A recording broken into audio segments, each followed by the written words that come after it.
આપણે તો સવારે પહોંચી જાય ઉજ્જૈન, બોલો લ્યો.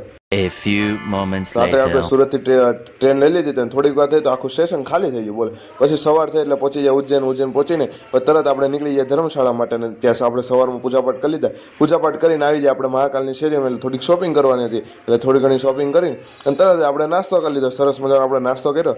નાસ્તો કરીને તરત જ આપણે પાછી બીજી દુકાન હતી ત્યાં આવી જાય. સરસ મજાની શિવલિંગને નંદી મહારાજ મળતા હતા, મજા આવી ગઈ. અને અહીંયા તો કંઈક મહાકાલની મસ્ત મૂર્તિઓ હતી. પછી પહોંચી જાય ભારત માતાના મંદિરે.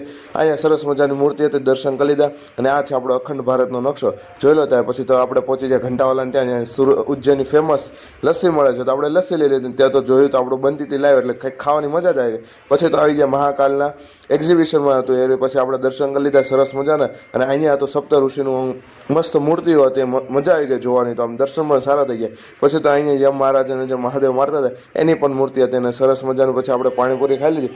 પાણીપુરી ખાઈને આવી જાય આપણે બણા ગણેશ મંદિર, અને સરસ મજાનું દર્શન કરીને આવી જાય હરિસિદ્ધિ માતાના મંદિર. અને અહીંયા થતી આરતીની તૈયારી. આરતી કરીને મળીએ આપણે અહીંયા બીજા બ્લોગમાં.